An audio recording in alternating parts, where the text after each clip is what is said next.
Hi hello welcome to SS productions competitive hub అండి. ఈ వీడియోలో మనము ఏపీ టెట్కి సంబంధించి అక్టోబర్లో జరిగినటువంటి సెషన్స్ అనేటివి చూద్దాము. 6th మార్నింగ్ సెషన్ మ్యాథ్స్ అనేది చూద్దామండి.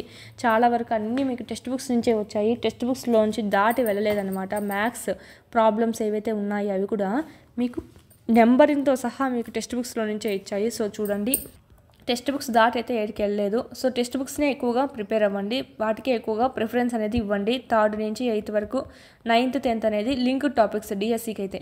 టెట్ పేపర్లు అన్నీ కూడా చాలా టఫ్గానే ఉన్నాయి. డిఎస్సి లెవెల్లో పేపర్ ఉంది కాబట్టి సో అది కూడా చూసుకుంటున్నాం అందుకే.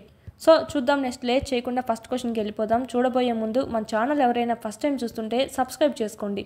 ఇలాంటి మరిన్ని వీడియోస్ మీకు యూస్ఫుల్ అయ్యేటివి ఫ్రీగానే మీకు యూట్యూబ్లో రావడం అనేది జరుగుతుంది. సో చూద్దాము. ఫస్ట్ క్వశ్చన్, ఆనంద్ ఒక వాచ్ని 682 రూపాయలకి కొన్నాడు. ఇందులో ప్రకటన వెలపై గల 10% పన్ను కలిసి ఉందన్నమాట. అంటే 10% పన్ను కలిసి ఉంటేనే ఇది రేటు. అయితే ప్రకటన వెల ఎంత అంటే చూడండి, ఇక్కడ మామూలుగా ప్రకటన వెల పైన గల 10% పన్ను కలిసి ఉంది. అంటే ప్రకటన వెల ఏదో 100% ఉందనుకుంటే 10% పన్ను ఎక్స్ట్రాగా ఉందంట. దానికి కొన్నాడు ఎవరు? ఆనంద్ 682 పెట్టి. అంటే ఏమని అర్థము? 110 రూపాయలకు కొన్నట్టు, 110%కి కొన్నట్టు 682 రూపాయలు పెట్టి. ప్రకటన వెల ఎంత అన్నారు అంటే మామూలుగా పన్ను కలపక ముందు అంటే 100% ఉన్నట్టు కదా. సో ఎంత? 100కి అయితే ఎంత? ఓకేనా. 100 × 682 క్రాస్ మల్టిప్లికేషన్ చేసాము బై 110. 0 0 క్యాన్సల్. ఇక్కడ 11తో చూసినట్టయితే 11 6 11 2 క్యాన్సిలేషన్ పోతుంది. సో పైన ఎంత ఉంది? 62 × 10 ఉంది. అంటే 620 రూపాయలు కొన్నాడండి ఫస్ట్. ప్రకటన వెల ఎంత? 620 రూపాయలు. దానిపైన 10% పన్ను వేస్తే అప్పుడు వాడు 682 కొన్నాడు. ఓకేనా. ముందు రేట్ అయితే కన్నా ప్రకటన వెల 620. Option 3 is the right answer. ఈ విధంగా మీకు చిన్న మెథడ్ నుంచి, అంటే మనకి ఇక్కడ నాన్ మ్యాథ్స్ వాళ్ళు కూడా ఓకే ఈజీగా అర్థమయ్యే విధంగా చెప్పినటువంటి క్లాసెస్ మీకు ఈ కోర్సులో ఉన్నాయి. సో చూడండి, చాలా యూజ్ అవుతుంది. 3rd నుంచి 4th 5th 6th 7th ఈ విధంగా 10th వరకు చెప్పున్నాము. 9th కూడా ఆల్రెడీ కంప్లీట్ చేసాము. నేను 10th కూడా చెప్తారు. ఇదంతా మీకు ఏదో నాన్ మ్యాథ్స్ వాళ్ళు ఎవరైతే ఉంటారో వాళ్ళకు కూడా అర్థమయ్యే విధంగా చిన్న స్థాయి నుంచి చెప్పినట్టుగా చెప్పున్నారండి. నాన్ మ్యాథ్స్ వాళ్ళకు కూడా ఈజీగా అర్థం చేసుకోవచ్చు. ప్లస్ అదేవిధంగా పీడిఎఫ్స్ కూడా మీకు క్లాస్ వైజ్ ఉంటాయన్నమాట. ఇలా మీకు చేసుకోవడం ద్వారా ఏమవుతుందంటే మీకు ఒక ధైర్యం వస్తుంది. నేను అన్ని క్లాసెస్ కంప్లీట్ చేశాను, వరుసగా మీకు ఒక టైం టేబుల్ లాగా మీకు వరుసగా కంప్లీట్ చేశారు కాబట్టి ఏది మిస్ కాకుండా ఎక్కడ మీకు డౌట్ అనేది ఉండదన్నమాట. అన్ని వరుసగా కంప్లీట్ చేసుకున్నారు కాబట్టి ఆల్మోస్ట్ మనకి అంతా చూసినట్టయితే న్యూ బిట్స్ ఏంటంటే ఏమి ఇవ్వరు. టెక్స్ట్ బుక్స్లో ఏవైతే ఉన్నాయో అవే ఇస్తారండి. సో ఇక్కడ టెక్స్ట్ బుక్స్ చూపించి చెప్పున్నారు. మీకు ఇక్కడ టెక్స్ట్ బుక్స్ లేకున్నా పర్వాలేదు, మేము చూపించి చెప్పాం కాబట్టి సో ఇక్కడ మీకు ఈజీగా స్కోర్ చేసుకోవచ్చు టెక్స్ట్ బుక్స్ లేకున్నా కూడా. అదేవిధంగా అవి చూసి రాసినట్టు పీడిఎఫ్స్ ఉన్నాయి. సో అవి కూడా మీరు డౌన్లోడ్ చేసుకొని జిరాక్స్ చేసుకోవచ్చు. ఇదంతా మీకు 500 రూపాయలకే ఇస్తున్నాము. So 3rd to 8th 9th 10th PDFs download, methods కూడా మీకు ఆల్రెడీ క్లాసెస్ అనేవి ఉన్నాయి. సైన్స్ ఆల్రెడీ కంప్లీట్ చేసాం. నెక్స్ట్ అదేవిధంగా టెస్ట్ సిరీస్ ఉందండి 499 రూపీస్కే. ఇది మీకు ఎలా ఉంటుందంటే క్లాస్ వైజ్ లెసన్ వైజ్ ఉంటాయి. ఇవి కూడా సేమ్ అండి.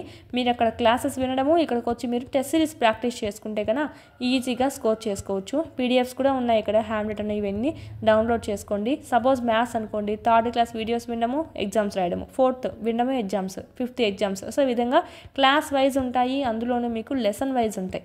చాలా యూజ్ అవుతుంది. అందరూ మీకు టాపిక్ వైజ్ ఇచ్చారు కానీ లెసన్ వైజ్ ఎవరు ఇవ్వట్లేదు. సో చూడండి. ఓకే, దీంతోపాటు మీకు సైకాలజీ కూడా ఉంది 99 రూపీస్ అనేది. సో ఇది కూడా మీకు అకాడమీ బుక్ మొత్తం వీడియోస్, పీడిఎఫ్స్, టెస్ట్లు అన్నీ కలిసి ఉంటాయి. సో చూడండి, యూస్ఫుల్ అవుతుంది. ఎస్ఏ అయినా హెచ్జిటి అయినా. మెయిన్ అయితే కన్నా ఈ videos course, test series course ఎవరైతే తీసుకున్నారో ఈజీగా ఎక్కువ మార్క్స్ అనేది స్కోర్ చేసుకోగలుగుతారు. సో ట్రై చేయండి. ఇది మనకు మ్యాథ్స్ అనేది చిన్న స్థాయి నుంచి చెప్పాం కాబట్టి ఈజీగా అర్థమవుతుంది. ఇది మనకు 499 రూపీస్తోనే ఉంది. ఎగ్జామ్స్ అనేటివి డౌన్లోడ్ చేసుకోండి. యాప్ అనేది ఎస్ఎస్ ప్రొడక్షన్స్ కాంపిటేటివ్ హబ్ అని ప్లేస్టోర్ నుంచి డౌన్లోడ్ చేసుకుంటే మీకు ఇక్కడ కోర్సెస్ ఉంటాయి.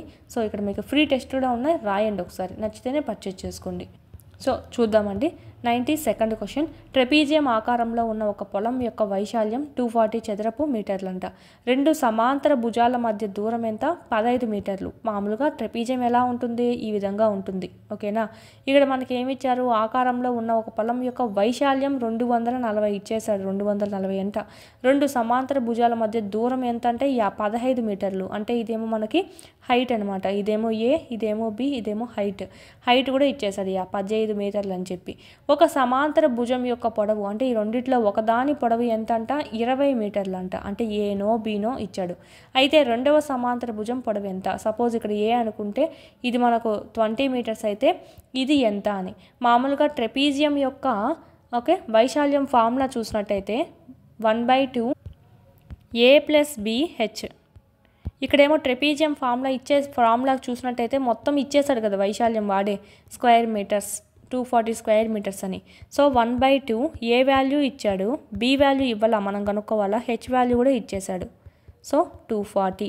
ది 240ని పక్కకు తీసుకెళ్ళండి. ఏమవుతుంది 20 + b 15 = 240 × 2 అవుతుంది. సో ఇక్కడ ఇది మనకు 15 ఇంటూలో ఉంది కాబట్టి ఈ పక్కకు వచ్చేస్తే బై అవుతుంది. అలా కాకుండా క్యాన్సిలేషన్ అనేది చేసేయండి. 5 3 = 15, 5 4 = 5 8 = 40. 3తో చూడండి, 3తో 3 1 = 3 6 = 18. సో మొత్తానికి చూసినట్టయితే 20 + b = 16 2 = 32 అండి. b = 32. ఈ +20 అనేది పక్క వస్తే -20 అవుతుంది. b ఎంత వచ్చింది 32లో నుంచి 20 వెళ్ళిపోయిందంటే 12. 12 అంటే b వాల్యూ ఎంత 12. Option 3 is the right answer. సమాంతర చతుర్భుజం అంటే ప్యారలోగ్రామ్. సమాంతర చతుర్భుజం ABCDలో యాంగిల్ A, యాంగిల్ Cలు ఎదురెదురు కోణాలైతే కింది ప్రవచనాల్లో ఎల్లప్పుడూ సత్యమైంది ఏంటి? మామూలుగా మనకు ప్యారలోగ్రామ్ చూసినట్టయితే ఈ విధంగా ఉంటుంది. ABCD అనుకుంటే యాంగిల్ A అనేది యాంగిల్ C అనేది ఎదురెదురు కోణాలండి. ఈ రెండు మనకు సంబంధించి క్రింది వాటిలో ఏది సరైనది అని అడుగుతున్నారు. సో చూద్దాము. మనకు మామూలుగా చూసినట్టయితే ఎదురెదురు కోణాలు సమానం అండి. ఇక్కడ ఒకవేళ 40 ఉంటే కనుక ఇక్కడ కూడా 40నే ఉంటుంది. ఇక్కడ 60 ఉంటే ఇక్కడ 60నే ఉంటుంది. తద్వారా మీకు ఏమర్థమైంది, యాంగిల్ A అనేది యాంగిల్ Cతో ఈక్వల్గా ఉంటుంది. అలాగే మనకు యాంగిల్ B అనేది యాంగిల్ Dతో ఈక్వల్గా ఉంటుంది. ఇది మనకు చూసినట్టయితే ఇక్కడ ఏముందండి, యాంగిల్ A యాంగిల్ Cతో ఈక్వల్ అనేది ఇది అవుతుంది. Angle A = angle C. చూడండి ఈ పక్క మైనస్లో ఈ పక్క వస్తే ప్లస్ అవుతుంది కదా. So angle A = angle C అవుతుంది. సపోజ్ ఇదన్నా తీసుకున్నా కూడా ఇక్కడ మనకు ఒకవేళ angle A - angle C = 0 degrees అనైనా తీసుకోవచ్చు. ఎందుకంటే యాంగిల్ A = యాంగిల్ C ఇది ఈ పక్క వచ్చిందంటే యాంగిల్ A - యాంగిల్ C ప్లస్లో ఉంది కాబట్టి మైనస్ అయింది. So 0. Option 4 is the right answer. ఇటు మనకి ఇది సింప్లిఫికేషన్ చేయమన్నాడు. So 9x² y² 3z - 24 by 27xy z - 8. మొత్తం క్యాన్సిలేషన్స్ చూసినట్టయితే 9 3 = 27 అండి. x² x, y² y, ఒకటి తీసేసాం వైలో. సో ఇక్కడ మనకు పై పక్క చూసినట్టయితే xy మిగిలింది. 3z - 24 అంట. 3ని కామన్ తీద్దాం. 3ని కామన్ తీసే z - 8 వచ్చింది. ఓకేనా. ఇక్కడ మన కింది పక్క చూడండి 3 ఉంది, z - 8. ఈ 3z - 8 3z - 8 క్యాన్సిల్. మిగిలింది ఏంటి x y. Option 4 is the right answer. ఈ విధంగానే ఉంటాయి క్లాసెస్ అంతా మీకు 3rd to 10th video classes ఉన్నాయి కదా.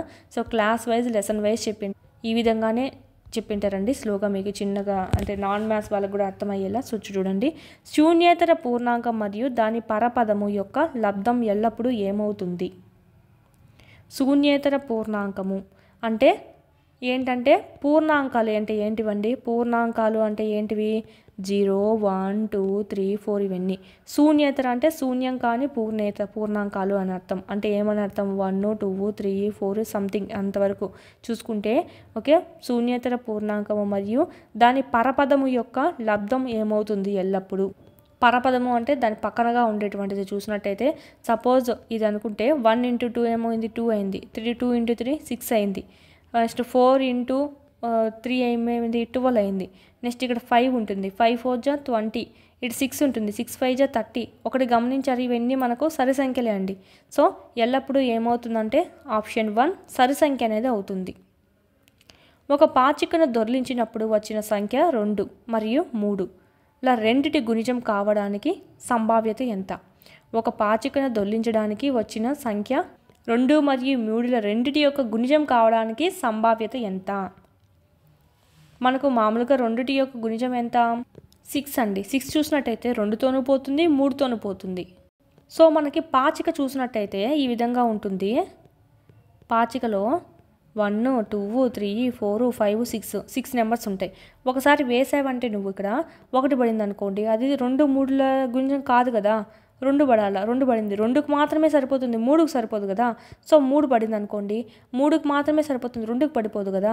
సో 4 కూడా 2కి మాత్రమే, 5 దేనికి కాదు. 6 పడిందంటే కనుక 2కు సరిపోతుంది, 3కు సరిపోతుంది. ఎన్ని ఛాన్సెస్ ఉన్నాయి, ఉండేదే మనకు 6. పాచికలకు 6 ఫేసెస్ ఉంటాయి. ఒక్కొక్క ఫేస్ మీద ఒక్కొక్క నెంబర్ పెట్టుకుంటే 6 ఫేసెస్ ఉంటాయండి, 6 నెంబర్లు వస్తాయి. 6 మనకు దీనికి మాత్రమే స్కోర్ ఉంది. సో 6 చూసుకున్నట్టయితే ఒకదానికి మాత్రమే ప్రాబబిలిటీ ఉందన్నమాట. ఓకేనా. So option 3 is the right answer. 11 చేత భాగింపబడాలంటే 70169305కు కలపవలసినటువంటి కనిష్ట సంఖ్య ఎంత? 12తో భాగించబడాలి అంటే 70169305కు కలపాల్సిన కనిష్ట సంఖ్య ఎంత? నార్మల్గా చూడండి, ఇక్కడ మనకు 11తో డివిజిబుల్ అవ్వాలి అనుకుంటే కనుక మనము ఒక సంఖ్య ఏదైతే ఇచ్చారో దాని యొక్క ఆల్టర్నేట్ చూసుకోవాలా. అంటే మనకు 7 ఒకటి వదిలేయండి ఇంకోటి, ఒకటి వదిలేయండి ఇంకోటి, ఒకటి వదిలేయండి ఇంకోటి కింద నుంచి ఈ మిగిలినటివి. సో అంటే పైన ఉన్నటువంటి అవన్నీ ప్లస్ చేసుకోవాలా, వాటిలో నుంచి కింద ఉన్నటువంటి అన్నిటి మైనస్ చేసుకోవాలా. అంటే ఆల్టర్నేట్ అనమాట. 7 + 1 ఎంత? 8. 8 + 9 ఎంత? 17. 17 + 0 మనకి ఏమీ కాదు, 17 అవుతుంది. సో 17. ఓకే, మళ్ళీ 17 ఏమని రాయొచ్చు? 1 + 7 8గా రాయొచ్చు. సో ఇలా ఒక డిజిట్కే తెచ్చుకోండి. 6 + 3 9, 9 + 5 14. 14 అంటే 1 + 4, 1 + 4 అంటే ఎంత? 5. 8 - 5 = ఎంత అయిందండి? మనకు 3 అయింది. మనకు 8 మైనస్ సంథింగ్ 8 0 అవ్వాలన్నమాట. అంటే మనకి ఇక్కడ సంథింగ్ ఏదైతే వస్తుందో 8 వచ్చింది అనుకోండి, దాంట్లోంచి అదే పోవాలా. అంటే మనకు ఆన్సర్ అనేది 0 రావాలా, లేదంటే 11 22 ఇలా రావాలన్నమాట. అప్పుడు అది మనకు 11తో డివిజిబుల్ అవుతుంది. కానీ ఇక్కడ ఏమొచ్చింది? 5 వచ్చింది. ఇంకా ఎంత కావాలా? 3 అయితే అప్పుడు సరిపోతుంది. సో అందుకే మనకు కలపాల్సింది ఎంత? 3. Option 1 is the right answer. ఈ విధంగా 8 - 5 చేసేస్తే 3 వస్తుంది. సో ఈ 3 కానీ ఇక్కడే ఉండింటే అప్పుడు 0 అయింది కదా ఆన్సరు. అప్పుడు నీకు ఎంచక్క ఇదంతా మనకి 11తో కలిసిపోయిండు, 11తో డివిజిబుల్ అయ్యిండు. సో 3 కానీ కలిపామంటే 11తో డివిజిబుల్ అవుతుంది. ఒక జత పూరక కోణాలు కొలతలో వ్యత్యాసం 24 అంట. అయితే ఆ కోణాలు ఏంటివి? ఒక జత పూరక కోణాలండి, వాటిల్లో వ్యత్యాసం అంటే మనకు ఆ రెండిటి మధ్య యొక్క భేదం అనేది 24 అయితే ఆ కోణాలు ఏంటి? మామూలుగా చూడండి, పూరక కోణం అంటే ఏంటంటే 90 అండి, 90 డిగ్రీస్ అని తీసుకుంటాం. ఓకే, సంపూరక కోణం అంటే 180, సంపూర్ణ కోణం అంటే 360 అనమాట. సో ఇక్కడ ఇచ్చింది పూరక కోణం. ఒకటి చూసినట్టయితే మనకు ఒకటి జత అన్నాడు అన్నదా. సో ఒక జత పూరక కోణాలు అన్నాడు, ఒకటి అనేది ఎక్స్ అయింది అనుకోండి, ఇంకోటి ఏమవుతుందంటే 90 - x అవుతుంది. ఎందుకంటే ఇక్కడ ఈ రెండింటిని కలిపితే కనుక మనకి 90 రావాలా. అలాంటప్పుడు ఒకటి ఎంతో తెలీదు, ఎక్స్ అనుకున్నాము. ఇది ఏమై ఉంటుంది? 90లో నుంచి ఎక్స్ తీస్తే ఏమవుతుందో అదే ఇక్కడ ఉంటుంది. ఓకేనా. సో ఆ విధంగా చూసుకుంటే ఒకటి ఎస్ అయింటే ఇంకోటి ఏమో 90లో నుంచి ఉన్నటువంటి ముందు కోణాన్ని తీసేస్తే ఎంతో అంత అవుతుంది. మొత్తానికి మనకు సపోజ్ నేను చెప్పినట్టయితే మీకు ఇక్కడ 35 ఉందనుకోండి, ఇక్కడ సపోజ్ ఇక్కడ ఎంత ఉంటుంది? 90లో నుంచి ఒక 35 పోతే ఎంతో మిగిలిందో అక్కడ అంత ఉంటుంది. ఓకే, ఆ విధంగా చూసుకుంటే మనకి ఇక్కడ ఓకే ఎక్స్ ఒక కోణము, 90 - x అనేది ఒక కోణం. ఇక్కడ సంపూరక కోణాలు అన్నారు కాబట్టి ఇలా వేసుకున్నాం. ఒకవేళ సంపూరక అడిగింటే x 180 - x, అదే మనకు సంపూర్ణ కోణం అడిగింటే సో అప్పుడు x 360 - x సంథింగ్ చూసుకుంటాం. ఇక్కడ మనకు x 90 - x అనేది 2 కోణాలు అనమాట, 2 జత కోణాలు. ఈ కోణాల యొక్క వ్యత్యాసం 24 అంట. అంటే వీటి యొక్క మైనస్ అనేది 24. x - 90 - x = 24. మైనస్ లోనికి పంపించేద్దాం. x - 90 + x మైనస్ ప్లస్ కదా. So 2x = 24 + 90. ఇది మైనస్లో ఉంది, పక్కకు ప్లస్ అవుతుంది. x 2x అయింది. సో 90 + 24 9 10 11 114. 2x = 114, x = 114/2. 2తో క్యాన్సిలేషన్ చూసుకున్నట్టయితే 2 5s are 10 అండి, 2 7s are 14. అంటే x = 57 వచ్చింది. అంటే ఒక కోణం 57. ఇంకొక కోణం ఎంత? 90 - x కదా, ఇంకొకటి 90 - 57. సో 33. ఒక కోణం ఏమో 33, ఇంకొక కోణం ఏమో 57. Option 3 is the right answer. మొదటి 5 సంయుక్త సంఖ్యల మధ్యగతము ఎంత? మొదటి 5 సంయుక్త సంఖ్యలంట, composite numbers. First 5 composite numbers చూసినట్టయితే ఇక్కడ మనకు ఫస్ట్ 5 సంయుక్త సంఖ్యలు చూద్దామండి. ఏమొస్తాయి? 4, 6, 8, 10, 12. అంటే కాంపోజిట్ నెంబర్ సంయుక్త సంఖ్యలు అంటే ఏంటి? ప్రధాన సంఖ్యలు కానాటివి. అంటే ప్రధాన సంఖ్యలు అంటే ఒకే ఒక కారకం ఉంటుంది, లేదా దానికి అదే సంఖ్య అనేది కారకంగా ఉంటుంది, మిగతావి ఉండవు.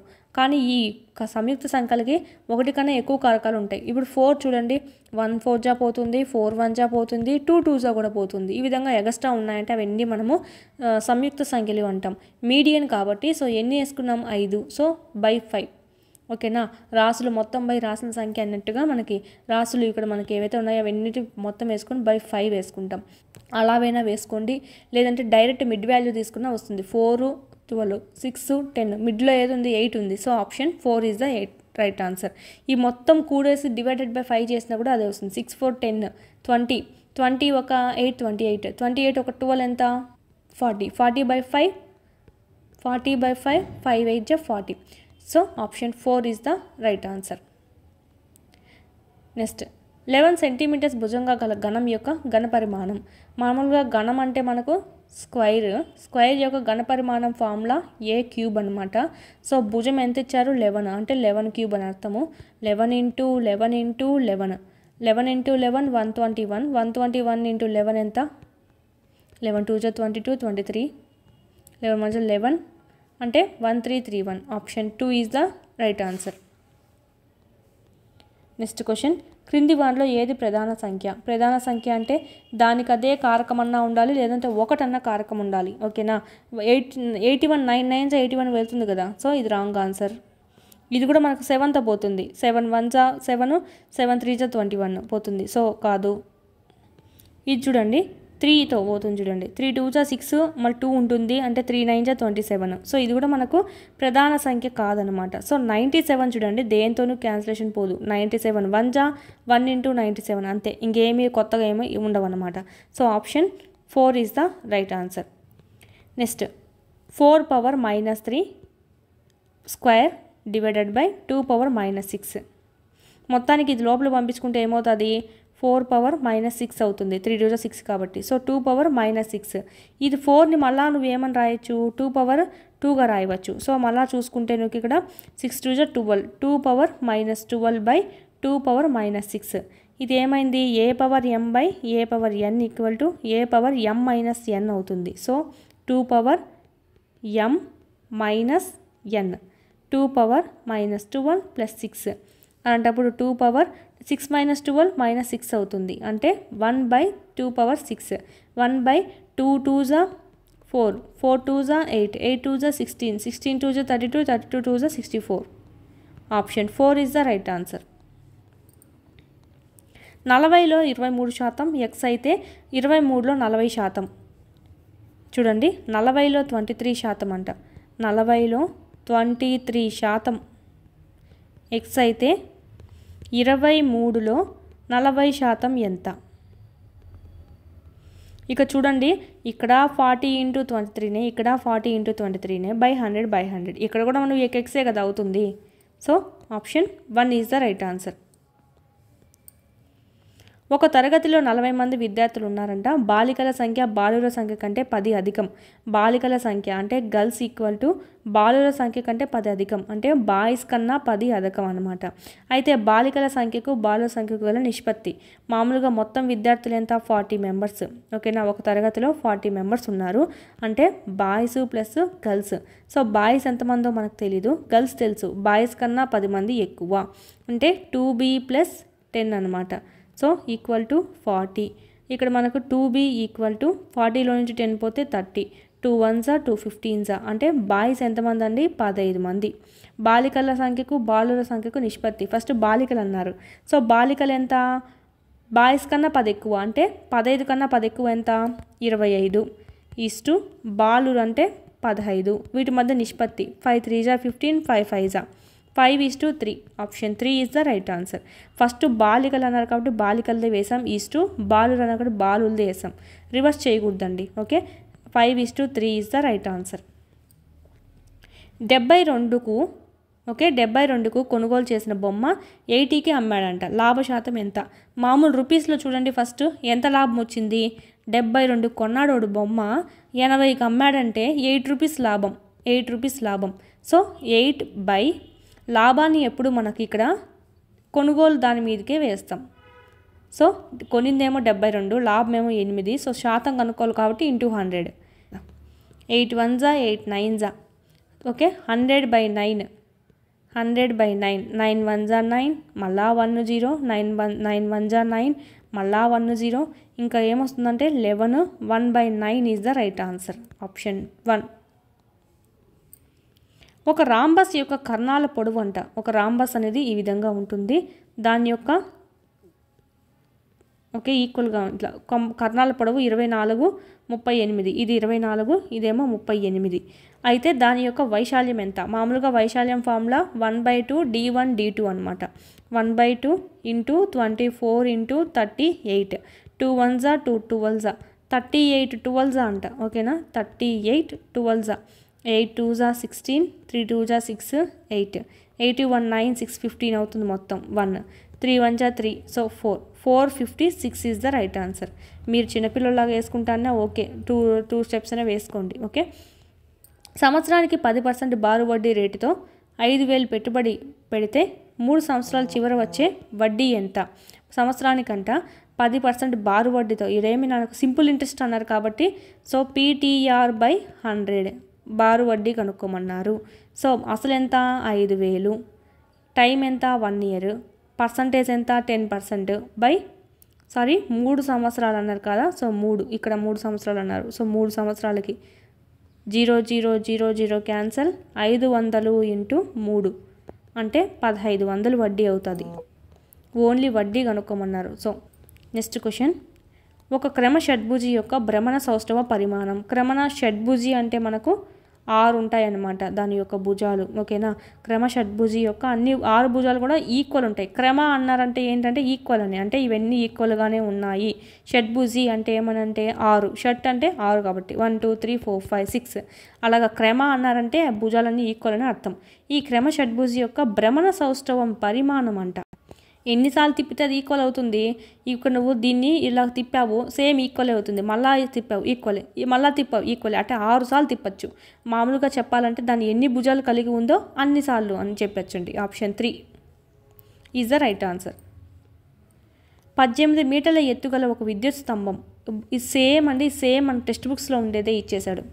18 మీటర్ల ఎత్తులో ఉన్నటువంటి విద్యుత్ స్తంభం 24 మీటర్ల పొడవు గల నీడను ఏర్పరుస్తుందంట. దీని నీడ అనేది 24 మీటర్లు ఏర్పరుస్తుంది. అదే సందర్భంలో ఒక భవనం అనేది 18 మీటర్ల పొడవు గల నీడను ఏర్పరిస్తే, ఒకటేమో 18 మీటర్ల గల నీడను ఏర్పరిచింది కానీ పొడవు ఎంతో నువ్వు కనుక్కోవాలా. ఓకేనా ఆ భవనం యొక్క ఎత్తు ఎంత? ఇది మనకు టెక్స్ట్ బుక్స్లో ఉండేదే. 18 మీటర్ల ఎత్తుకి 24 మీటర్లు 18 మీటర్ల ఎత్తుకి 24 మీటర్ల పొడవు అయినప్పుడు, ఓకే ఇక్కడ ఏమిచ్చాడు పొడవు గల నీడ అయినప్పుడు, ఇక్కడేమో నీడ ఇచ్చాడు. 18 మీటర్ల పొడవు గల నీడకి ఎంత ఎత్తు అవుతుంది? క్రాస్ మల్టిప్లికేషన్ 18 ఇంటూ 18/24, 6 3 జా 6 4 జా 6 4తో 2 2 జా 2 9 జా 9 3 జా 27/2 వచ్చింది, 27/2. సో 2తో చూసుకున్నట్టయితే 2 1 జా 2 3 జా 0.1 ఉంటుంది. సో 2 5 జా 10, సో 13.5 అండి. సేమ్ మనకి 18 మీటర్స్ ఈ పక్క అంతా మనం ఎత్తుకు వేసుకున్నాము, ఈ పక్క అంతా నీడ వేసుకున్నాము. 18 మీటర్స్కి 24 మీటర్స్ నీడ పడినప్పుడు 18 మీటర్ల నీడకి ఎంత ఎత్తు ఉండాలా అంతే. Cross multiplication. 1887 మరియు 1897 మధ్య గల లీపు సంవత్సరాల సంఖ్య ఎంత? 1887 మరియు 1897 మధ్య. ముందు ఎన్ని సంవత్సరాలు ఉండే గ్యాప్ కనుక్కుందాం. అంటే 1897లో నుంచి 1887 తీయాలా. ఓకేనా 7లో 0, 9 లేకపోతే 10 ఉందండి. ఈ 10లో 4 సంవత్సరాలకు ఒకసారి లీప్ ఇయర్ వస్తుంది. ఈ 10లో ఎన్ని 4లు ఉన్నాయి కనుక్కుందాం. ఎన్ని 4లు ఉన్నాయంటే మనకు 10లో చూసినట్టయితే పాయింట్లలో కాకుండా ఎన్ని 4లు ఉన్నాయండి? 4 2 జా 8, 2 మాత్రమే ఫుల్ ఉన్నాయి. సో 2 లీప్ ఇయర్లు ఉన్నాయి. ఓకే అవి కూడా ఏంటివి? 88 చూడండి బై 4తో పోతుందా 22, సో ఇది లీప్ ఇయర్. నెక్స్ట్ 89 పోదు, 90 పోదు, 91 పోదు, 92 పోతుంది. 92/4, 4తో 4 2 జా 8, 4 3 జా 12, సో 93 పోదు, 94 పోదు, 95 పోదు, 96 పోతుంది, మళ్ళీ 96 4తో 4 2 8 4 4 16. సో ఈ విధంగా చూసుకున్నట్టయితే మనకు 96 అనేది కూడా వస్తుంది కదండి. సో ఆ విధంగా చూసుకుంటే మనకు 2 + 1 ఎంత, మనకి 3. Option 1 is the right answer. మనకు ఎన్ని 4లు ఉన్నాయో చూపించింది, 2 4లు ఉన్నాయి. 2 4లు ఉంటే 8 వరకే కదా సరిపోయింది. ఇంకా మిగతా 9th 10th ఇయర్ ఉంది కదా, 10 years కదా మొత్తం వచ్చింది. ఈ 9th year 10th yearలోనూ మళ్ళీ మనకు కలిసిందనమాట ఇంకోటి. So option 1 is the right answer. 3 ఉన్నాయి మొత్తం. నెక్స్ట్ చూద్దాం. 100 కోట్లు, 1000, 100 మిలియన్లు, 100 లక్షలు మరియు 10 బిలియన్లలో ఉండే సున్నాల సంఖ్య వరుసగా 100 కోట్లు అన్నారు. మామూలుగా కోట్లకి ఎన్ని ఉంటాయి, 7 సున్నాలు ఉంటాయి. సో 7 8 9 ఉంటాయండి. సో ఆప్షన్ వెరిఫికేషన్ ప్రకారం ఇది 2 పక్కన పెట్టుకోండి. ఈ 2 రాంగ్ ఆన్సర్. 100 మిలియన్స్ అంట, 100 లక్షలు. మీకు మిలియన్స్ బిలియన్స్ కన్ఫ్యూజ్ అయితే కదా ముందు లక్షలు చూడండి. లక్షలు చూసినట్టయితే లక్షలు అంటే 5 సున్నాలు ఉంటాయి, 6 7 ఉన్నాయి. సో ఇక్కడ ఆప్షన్ వెరిఫికేషన్ ప్రకారం ఇక్కడ ఉంది 7, 3వ ప్లేస్. ఓకేనా, ఇక్కడ వరుసగా అన్నారు కాబట్టి సో ఇది 2 మనకు బాగా తెలుసు. ఓకేనా, అందుకని మనం ఇది చూసుకున్నాం. First option 1 is the right answer. ఇక్కడ మనకు చూసినట్టయితే మనకు మిలియన్ అంటే ఏంటి, 10 లక్షలు అన్నమాట. 10 లక్షలు, లక్షకేమో 5 సున్నాలు, ఇది ఒక 6 0 7 8 0. సో ఈ విధంగా ఒక విధంగా మిలియన్స్ బిలియన్స్ కన్ఫ్యూజ్ అయ్యే వాళ్ళు ఈ విధంగా తెలిసిన వాటివి ముందు తీసుకొని ఆప్షన్ వెరిఫికేషన్ చూడండి. ఓకేనా, ఇట్లా. Next a equal to something matter ఇచ్చాడు, సంథింగ్ వాల్యూ ఇచ్చాడు, బి ఈక్వల్ టు వాల్యూ ఇచ్చాడు, సి ఈక్వల్ టు ఇచ్చాడు. అయితే a minus b plus c యొక్క విలువ ఎంత? సో ఏ రాద్దాం first. x² 2x - 3 minus b square, sorry square కాదు, బి ప్లస్ సి అనమాట. x² + 3x - 2. ఈ మైనస్ లోనికి పంపించేద్దాం. x² + 2x - 3 minus 2x² + x - 4 plus x² + 3x - 2. So ఇక్కడ x² ఉంది, 2x². ఈ 2x² - 2x క్యాన్సిల్ అయిపోతాయి. ఓకేనా, నెక్స్ట్ 2x 3x అవుతుంది. ఈ 3x ప్లస్ ఈ 3x చూడండి 6x అవుతుంది, 6x. ఈ -3 - 4 ఏమో 4 5 6 7 -7 -7 - 2 -9 అవుతుంది. So 6x - 9. ఇక్కడ +9 ఉంది, కాదు, 6x - 9 is the right answer. ఏ బహుముఖ పలకములకైన ఆయిలర్ సూత్రము ఏ విధంగా ఉంటుంది? ఇది కూడా మన టెక్స్ట్ బుక్స్లో ఉందన్నమాట. ఆయిలర్ సూత్రం అనేది ఆప్షన్ 4 అండి. ఏ బహుముఖ ఫలకకైనా సరే f + v - e = 2. ఇక్కడ ప్లస్లు మైనస్లు అన్నీ కన్ఫ్యూజ్ చేస్తారు చూడండి. f + v - 2 = 2. మామూలుగా చూసినట్టయితే f + v = 2 + e అండి. ఇది మనకి ఈ బయటికి తెచ్చేసారు, మైనస్ ఈ పక్క తెచ్చేసారు. Option 4 is the right answer. దత్తాంశం 375,375p యొక్క బాహుళకం 7 అయితే p విలువ ఎంత? మామూలుగా బాహుళకం అంటే ఏంటి, మోడ్ అనమాట. మోడ్ అంటే ఏంటంటే ఎక్కువ ఏది రిపీట్ అయిందో చూడాలా. 3 అనేది 2 సార్లే ఉంది, 7 అనేది 2 సార్లే ఉంది, 5 అనేది 2 సార్లే ఉంది. ఓకేనా, ఇది 2 ఇది 2 సార్లే. నీకు బాహుళకం 7 అయిందంటే ఏమని అర్థము, 7 వీటికన్నా ఎక్కువ సార్లు ఉన్నట్టు, అంటే 2 సార్లు కాకుండా 3 సార్లు ఉన్నట్టు. సో ఈ పీలో మనకు 7 ఉంటే అప్పుడు 7 3 సార్లు అయినట్టు లెక్క. సో అప్పుడు మనకు ఆప్షన్ 3 పీలో 7 ఉన్నట్టు. ఇక్కడ మనకు మెథడ్స్, ఇంకా సమస్య పరిష్కార పద్ధతిలో విద్యార్థులు ఎదుర్కొనే సమస్యలు. సమస్యను పరిష్కరించే పద్ధతిలో మ్యాథ్స్కి సంబంధించి మెథడ్స్. విద్యార్థి ఎదుర్కొనే సమస్యలు ఏమిటి? ఆప్షన్ మనకు ఫస్ట్ ఆఫ్ ఆల్ ఇక్కడ చూద్దాము. ఇక్కడనే కనుక్కోవచ్చు, నెగిటివ్ పాజిటివ్ ఉంటుంది. గణనలు సరిగ్గా చేయలేకపోవడము, సరైన విధానాన్ని ఎంచుకోవడంలో లోపము, విద్యార్థుల్లో స్వీయ క్రమశిక్షణ తగ్గడము, సమస్యను సరిగ్గా విశ్లేషించలేకపోవడము. క్రమశిక్షణకి దానికి ఏం సంబంధం అండి, మ్యాథ్స్ చేయడానికి క్రమశిక్షణకి? సో ఆప్షన్ సి రాంగ్ అనమాట. విద్యార్థులు ఏవేవి ఎదుర్కొంటారంటే గణనలు సరిగ్గా చేయలేరు కొంతమంది ఆ సమస్యను పరిష్కరించేటప్పుడు. సరైన విధానాన్ని ఎంచుకోవడంలో లోపంగా ఉంటుంది, సమస్యను సరిగ్గా విశ్లేషించలేకపోతారు. క్రమశిక్షణకి మ్యాథ్స్ ప్రాబ్లం చేయడానికి సంబంధం లే. సో ఆప్షన్ ఏబిడి అనేది రైట్ అంట. So option C, option 3 is the right answer. ABD. విద్యార్థులు ఎదుర్కొనే సమస్యలు ఏంటివంటే ఈ 3. హన్షిత అనే ఒక 8వ తరగతి విద్యార్థిని a⁻−1 = 1/a⁴n అనే ఫార్ములా ఉపయోగించి 10⁻² = 1/100 అని నిర్ధారించింది. అంటే ఇది ఏమని అర్థము? ఇక చూడండి, ఒకటి గమనించినట్టయితే సూత్రాన్ని బేస్ చేసుకొని ఎగ్జాంపుల్ రాసింది. ఇక్కడ మనకు సూత్రం బేస్ చేసుకొని ఎగ్జాంపుల్ రాశారు అంటే గన అది నిగమన. ఆప్షన్ 2. మనకు ఇక్కడ ఫస్ట్ 10 పవర్ ఉండేసి మళ్ళా 5 పవర్ ఉండేసి అలాగ మనకి ఎగ్జాంపుల్స్ బేస్ చేసుకొని సూత్రం రాబట్టింటే అది ఆగమన ఎండు. సూత్రాన్ని బేస్ చేసుకొని ఎగ్జాంపుల్ రాసింది. So option 2 నిగమన హేతువాదం. గణిత పద్ధతులను వివరించడం అనేది ఏమవుతుంది? సమస్యను సాధించడమా, అనుసంధానమా, భావ వ్యక్తీకరణ, కారణాలు తెలపడం, నిరూపణ చేయడం. ఏ విద్యా ప్రమాణం కిందికి వస్తుంది? గణిత పద్ధతులను వివరించడం అంట. ఇక్కడ చూడండి, ఆప్షన్ 3 భావ వ్యక్తీకరణ. వ్యక్తీకరించడం, వివరించడం రెండు మనకు లింక్డ్ అన్నమాట. సో ఇది మనకు చూస్తూనే కనుక్కోవచ్చు అండి విద్యా ప్రమాణాలు ఏది దేని కిందికి వస్తుంది అనేది. ఓకే, నెక్స్ట్ చూద్దాం. క్రింది వాటిని పరిశీలించండి. 1 × 1 = 1, 11 × 1 = 121, 11 111 ఇంటూ ఇదంతా చూసుకుంటే ఇది ఇలా ఉంది కదా. సో పై అమరిక క్రింది వాటిలో ఏ విలువను తెలుపుతుంది? ఇది ఎలా ఉంది? కొంచెం 1 to 1, మళ్ళీ 3 వరకు వచ్చింది, మళ్ళీ బ్యాక్, 3 నుంచి మళ్ళీ బ్యాక్, 4 వరకు వచ్చింది, మళ్ళీ 4 నుంచి మళ్ళీ బ్యాక్. సో ఇది చూడడానికి మనకి ఎలా ఉందంటే వినోద విలువ అండి, వినోద విలువ. ఓకే, రీక్రియేషనల్ వాల్యూ అంటాం. So option 1 is the right answer. Next OBB. Okay, OBB గణిత పేటికలో ఉండే మొత్తం ఘనాకారపు కడ్డీల సంఖ్య. ఆపరేషన్ బ్లాక్ బోర్డు గణిత పేటికలో ఉండేటువంటి మొత్తం ఘనాకారపు కడ్డీల సంఖ్య ఎన్ని ఉంటాయంటే 100 ఉంటాయండి. ఇంపార్టెంట్, 100 ఉంటాయి. విషయనిష్ట ప్రశ్నల యొక్క ప్రయోజనాలు. ఆబ్జెక్టివ్ టైప్ టెస్ట్లు. అడ్వాంటేజ్ ఆఫ్ ఆబ్జెక్టివ్ టైప్ టెస్ట్లు. విషయనిష్ట ప్రశ్నల ద్వారా ప్రయోజనాలు ఏంటివంటే ఇట్టి పరీక్షలు నిర్వహణ తేలిక. పరీక్షలు మనం ఇక్కడ పెట్టడం తేలిక అనమాట, అంటే నిర్వహించడం అనమాట. వ్రాతలో వేగం, శైలి, ప్రభావం ఈ పరీక్షలపై ఉండదు. వ్రాతలో వేగం అంటే నువ్వు స్పీడ్గా ఎస్ఏ అయితే వ్రాతల్లో వేగం ఉండాలి, అంటే ఎస్ఏ బాగా స్పీడ్గా రాసే వాళ్ళకి ఎక్కువ అనమాట. సో అట్లా దీంట్లో అలాంటిది ఏం ఉండదు అనమాట. భాషా సామర్థ్యం పెరుగుతుందా?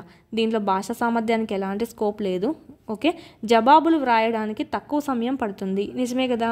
ఇప్పుడు option A, B, C, D ఉంటే నువ్వేమో జవాబు ఎత్తిపెట్టి రాస్తున్నావా? ఏదో ఒకటే సెలెక్ట్ చేసుకుంటున్నావు, డి ఒకటి రాసేస్తావు. సో జవాబులు రాయడానికి తక్కువ సమయం పడుతుంది. ఇవన్నీ మనకు ప్రయోజనాలనే చెప్పచ్చు.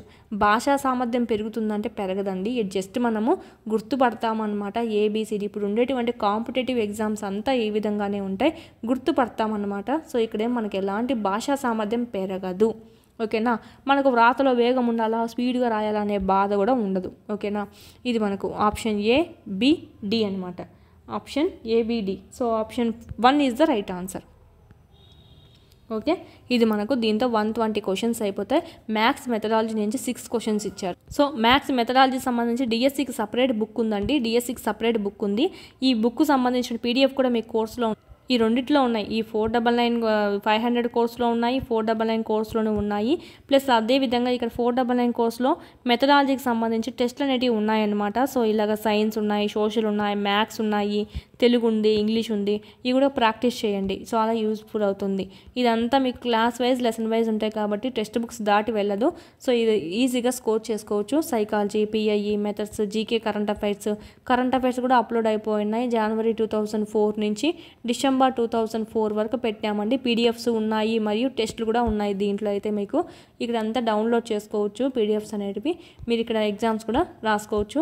బాగా 100+ బిట్స్ అనేటివి ఇచ్చాము. 100+ బిట్స్, 150+ బిట్సే ఇచ్చామన్నమాట. సో చూడండి, ఇదైతే మీకు టెస్ట్ సిరీస్ కోర్స్ అనమాట. 499 రూపీస్కి మీరు ఇక్కడ పర్చేస్ చేసుకోవచ్చు. అదేవిధంగా మీకు వీడియో క్లాసెస్ అనేటివి ఉంటాయి. ఇక్కడ 3rd to 10th సంబంధించి లెసన్ వైజ్ ఉంటాయి. ఫస్ట్ లెసన్, సెకండ్ లెసన్, ఈ విధంగా ఎవ్రీ క్లాస్ ఉంటాయి. 9th మ్యాథ్స్, 9th ఫిజిక్స్ కూడా ఉంటాయి. ఈ విధంగా మీకు ఎక్సర్సైజ్ ప్రాబ్లమ్స్ ఉంటాయి కదా.